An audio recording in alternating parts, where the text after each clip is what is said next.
Holy crap, you've come back? Geez, I guess I didn't scare you as much as I thought I did last time. Well, maybe some stories of haunted hotels will do the trick. Of course, hotel rooms sometimes can be scary enough without being haunted. Let's get checked in with our first story of the night. It's about a couple who thought they'd have a nice, relaxing honeymoon. They were wrong. We call this one the Haunted Hotel in Niagara Falls, USA.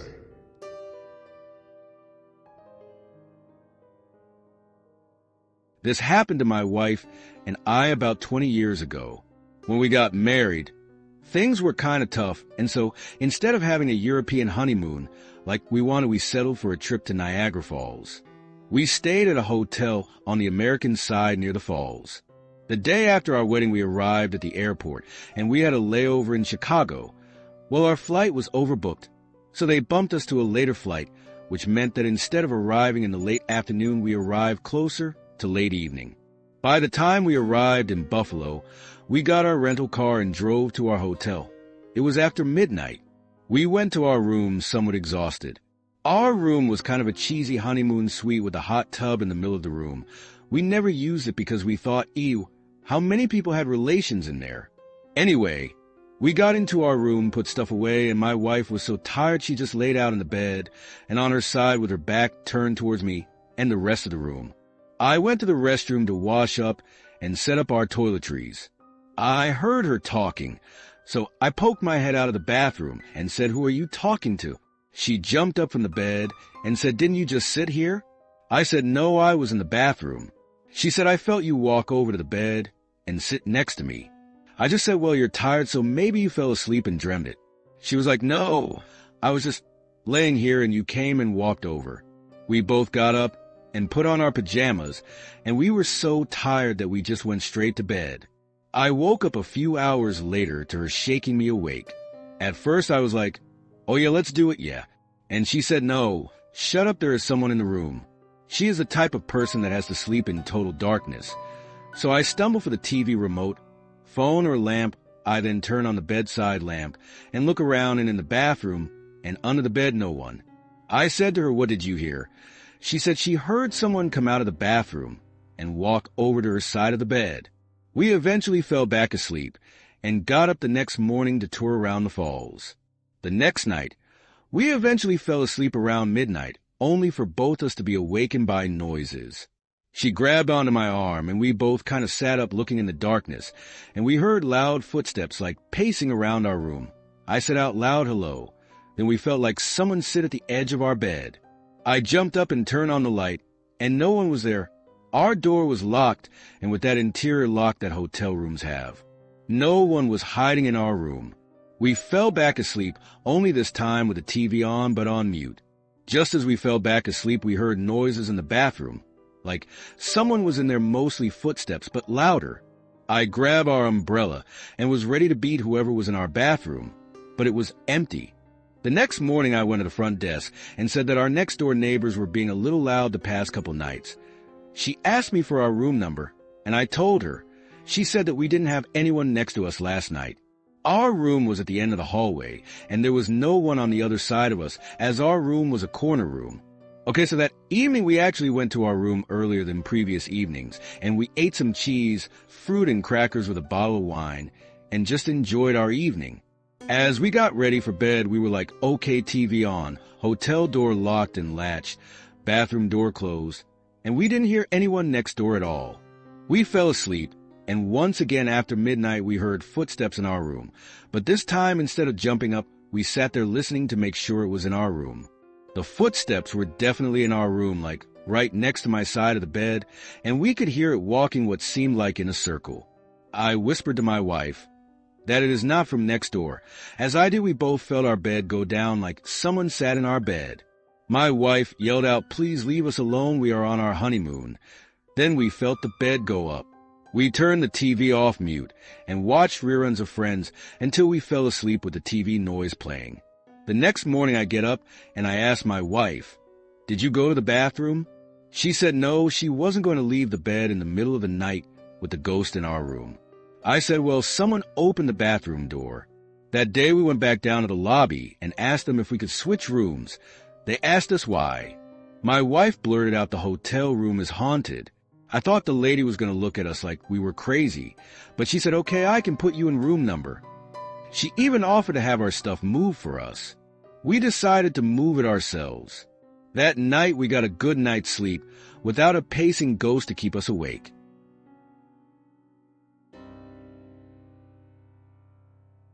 Gee, the nerve of some ghost, not even caring it's your honeymoon or not. The least the spirit could have done was chip in on the room or something. Our next one is from a dude that had an experience when he was a kid on a French trip in the 90s. We call it My Experience at Hôtel Robert. Hôtel Robert in Saint-Pierre, early 1990s. I was on a school French trip and shared a room with two others. I toss and turn a lot, so they shared one bed, and I took the one closer to the window. We had been told by the manager that the hotel was haunted and not to be surprised if we had an experience, and we just all laughed it off. Saint-Pierre was known for its low drinking age, but my friends and I in our room were not drinking for a variety of reasons. So understand I was not under any sort of influence at the time. We went to bed, and at about 2:30 or 3 a.m., I woke up. I wasn't sure what woke me, so I looked over at my friends to see if something was going on, and I could see in the light from outside. When I looked at them, I realized that they were about 5 feet or more below me. At that point, when it finally registered that I was near the ceiling, I fell about 5 feet back onto the bed. I landed on my back and legs, so I must have been in a prone position. I had apparently been levitating off the bed in my sleep. In the 30-odd years since that time, I have never had a similar experience, nor have I heard of anyone else having an experience like it. If I ever get back to St. Pierre, I definitely want to stay at the Hôtel Robert again to see if something else happens.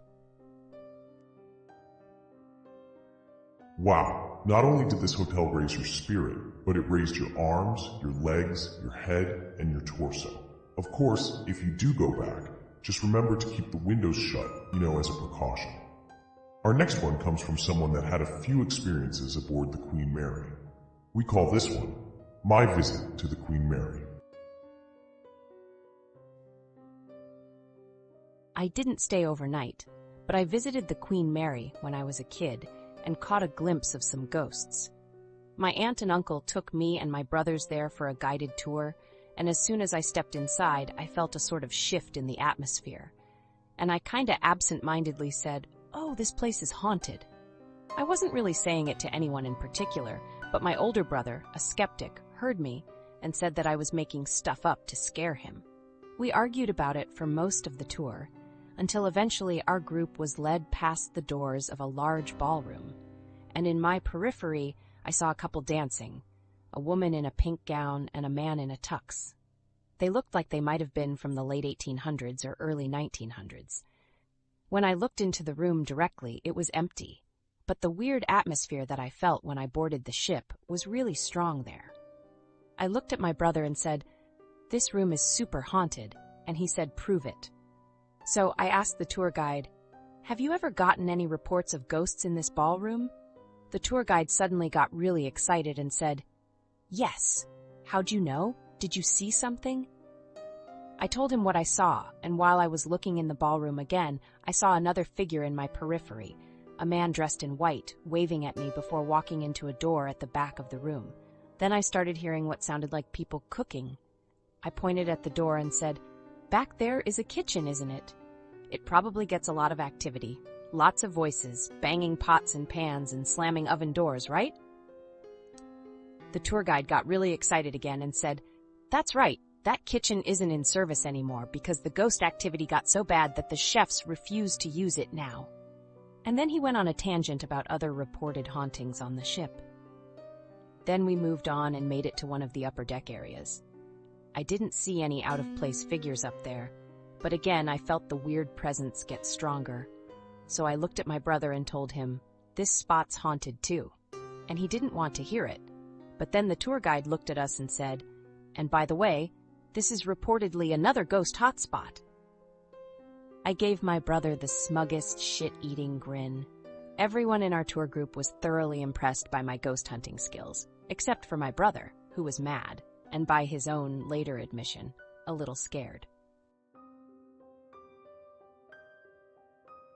Well, it looks like some of the ghosts were not ready to ship out yet. But be honest, you enjoyed scaring your big brother, didn't you? Before we get into our next tale, I just want to take a moment to remind you to, assuming your hands are not trembling with terror at the moment, hit like and subscribe. It'll really raise our spirits, so to speak. And if you don't, I swear I'll come and haunt your house. I'll rattle chains at all hours of the night, yell boo while you're trying to sleep. I'll raid your fridge, and I'll, try on all your clothes and stuff. Just a lot of scary stuff. Next, we're going to check into a place in Pipestone, Minnesota, where the ghost seems to like some people, but not all. Prepare for your stay at the Historic Calumet Inn. Early 2000s. I didn't stay in this hotel, but almost. I went to see the Pipestone National Monument. After spending a few hours there, my friend and I toured the town and looked for a place to eat lunch. We heard the inn had a restaurant, so we checked it out. Missed lunch service, but the person working the front desk was nice enough to allow us to check out a couple of the vacant rooms. The whole place was remodeled to look like it would have had when it was built in 1887. The rooms were gorgeous and very well done. I started feeling watched as soon as I got to the second floor, and the entire time, maybe half an hour total, I constantly felt like someone was right on my heels, and this feeling that I wasn't welcome. Friend's experience was total opposite. Said it all felt very welcoming and comfortable. While walking down the hall to the last room, I heard someone come up behind me, so I moved over to let them pass and got hips checked into the hand railing. The hall on my side was empty. My friend was on the opposite side. There was nowhere to go, as we were told all guests were on the second floor, and this happened on the third floor. I took approximately 50 pictures in there, and not one of them from inside that hotel came out. There were other pics from other places on the beginning of the roll and the end of the next roll. Those all came out totally fine. The photo place said it could have been a bad roll of film, but they weren't sure. Here's how I almost ended up staying there. My friend made the reservations for the hotel, called with her Chamber of Commerce or Tourism Bureau. I can't remember now. This was the early days of the internet, so you couldn't just Google these things.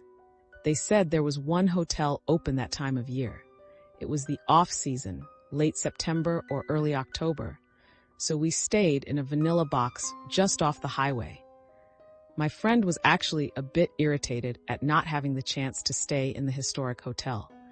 We did talk to the front desk about the place and was told that this is the second iteration of the hotel. The website for the hotel says the original was down the street. Just checked. The front desk claimed it was this exact spot. Said they have a ghost they call Charlie, and he's a lovely ghost. Super nice, wanders around mostly the second and third floors where the guest rooms are. Initially, I was a bit disappointed to not be able to stay in a historic and gorgeous hotel, but after going upstairs, I was extremely glad I didn't. I would have ended up sleeping in the car.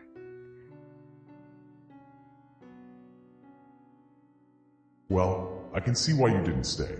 I mean, you didn't even get any decent pictures out of the deal. But you need to understand something.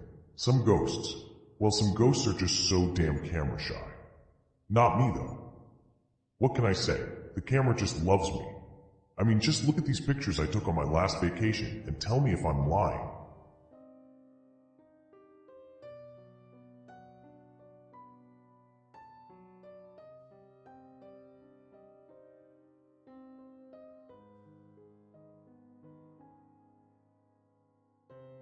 Aren't I just so photogenic? Now, off to Ohio, where a mother and daughter stay at a Marriott hotel. Too bad they were not alone. We call this one Hotel Ghost. It was 2008. My daughter, 16, now 31, was an all-star cheerleader, which meant we traveled for competitions across the U.S.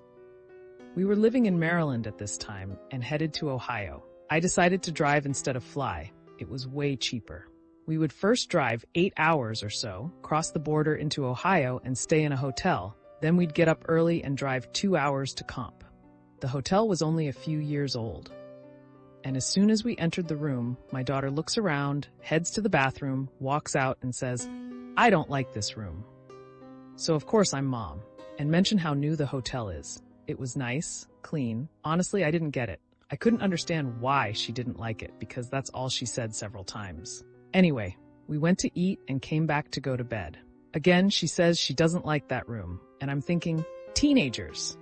And oddly, she's using the bathroom with the door open, telling me not to walk over. Again, teenagers. As usual, I watch TV until I fall asleep, and she is already sleeping. I wish I could fall asleep that fast. Later, I turn off the TV as sleep is headed my way when I hear her rustle in those new crisp sheets. Then again, it was loud, crisp, almost like a whoosh sound. I figured she was pulling those tightly tucked sheets out. I'm lying on my left side, her bed on my right, when the whoosh happens again, loudly. So I turn to see what she's doing when I hear the whoosh going straight up between our beds, crisp as can be. And there, between our beds, is what I think is my daughter standing with the sheets over her head. I'm like, what the heck is she doing? I quickly realize it can't be her because it's almost to the ceiling, and there's nothing under this sheet-like human structure, when suddenly it drops into the floor, fast, making a swooshing sound as it did with a rippling effect, all of the while plummeting down. I was so freaked out. I sat up super fast, trembling, scared, confused, turning the light on, and there's Christine sleeping in her bed.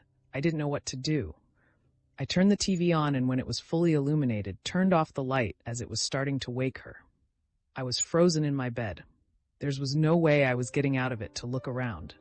And at that point, the TV would stay on all night. I was so scared, my heart pounding and my breath erratic. It took a while to calm down. I stayed awake a long time, my eyes constantly surveying the room. When I finally fell asleep, a depression on the corner of my bed, like someone sitting down, woke me. I didn't move much, just my eyes. I was scared and very cautious. I thought maybe it was Chrissy, but nothing was there. Again, I'm awake, then fall back to sleep. Early in the morning, before the alarm would sound, I feel someone bending down to me. Like, you can feel that without hearing it type movement, and then a kiss is planted on my cheek. I froze, popped open my eyes. Nothing is there. Nothing. It wasn't my daughter. At that point, it's time to leave. So when I wake my daughter, she said something to the effect, "Good, I'm ready to go." We go to the lobby with our bags and get breakfast. It was 6 a.m. While we're at the table, she says to me that she had a terrible night's sleep. I kept her up. Now I feel bad and apologized for the TV when she asks, why did I keep sitting on her bed during the night? And why the heck did I kiss her cheek this morning? Excuse me? What? This happened to her too? We sat there discussing what the depression felt like. The kiss? A man? And I think she thought I was messing with her. So I tell her about the crisp sheet thing, rising and falling, when she blurts out, "I told you I didn't like this room. I knew it was bad." It was at that point that I realized why she didn't like the room. Not because she was a moody teenager, but because she felt something that I did not. She told me when she walked in the bathroom right away, she felt as if someone passed away there. That they unalived themselves, that it was dark and foreboding, and that's why she wouldn't close the door when she was in there. But what she hadn't clarified to me was why she hated the room so much. Honestly, if she had told me, I would have changed rooms. But here's an even creepier part. After we discussed this, I see a girl at the front desk and decide to go over and ask her if the hotel is haunted. Now, this was a new hotel, but I did it anyway. The clerk asked, "What room are you in?" I answered, and she stood still, looked at me, and walked away into the back room and never came out again. I mean, I stood there for 5 minutes. Nothing. We gathered our things to leave, and she still hadn't come out. When we were walking out the sliding doors, I saw her peek her head out and pop it in quickly. So bizarre. Or was she messing with me? Who knows? I don't have a lot of paranormal experiences, but the ones I've had have stuck with me. I did not feel any foreboding or darkness in that room. It simply scared the crap out of me. Chrissy definitely locked into something I could not sense upon arrival, and I've always thought of myself to be sensitive. I've told this story to many people, but Chrissy does not like hearing it at all. She won't discuss it. To her, it's over and done. But truth is, we know it scared the daylights out of her too, which is why she won't relive it. Marriott does not own that property anymore. I looked it up on their website. Don't know why, but maybe, just maybe, too many stories have come out of that hotel.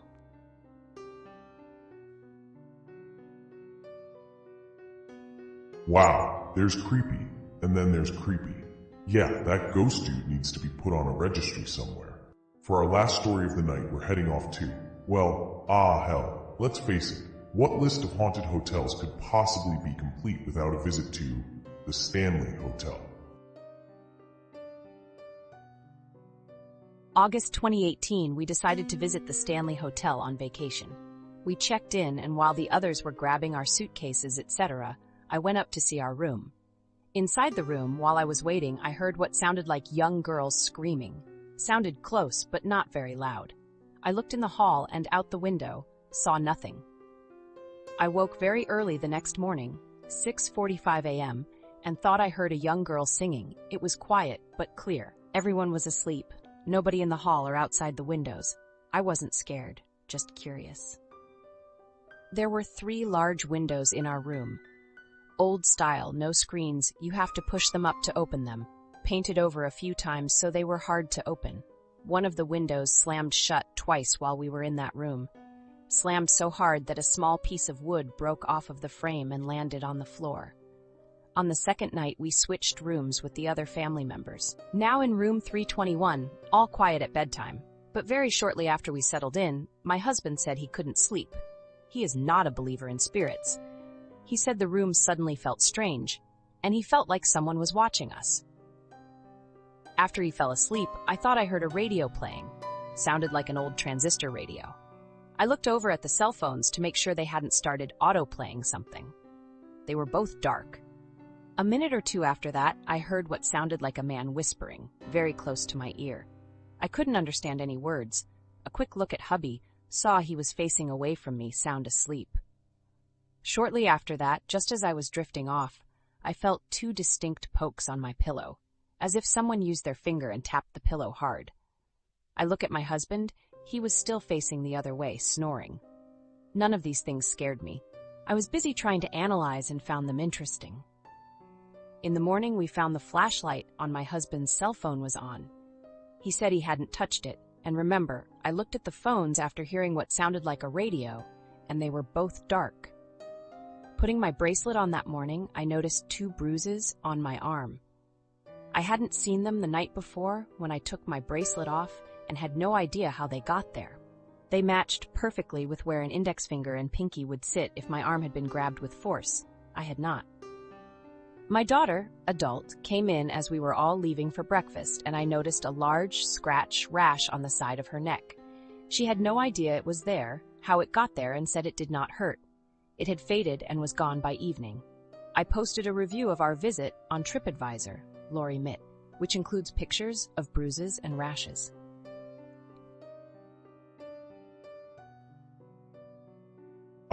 The historic and famous Stanley Hotel. Come for the ambience, stay for the ghosts. Now that is the problem with some ghosts. They have a tendency to stay way past their checkout time. But I hope our stories tonight didn't scare you off hotels too much. If it did, well, I can only think of one thing you can do to make yourself feel better. And that is to hit like, subscribe, and share this video. It'll really help us keep the ghosts at bay.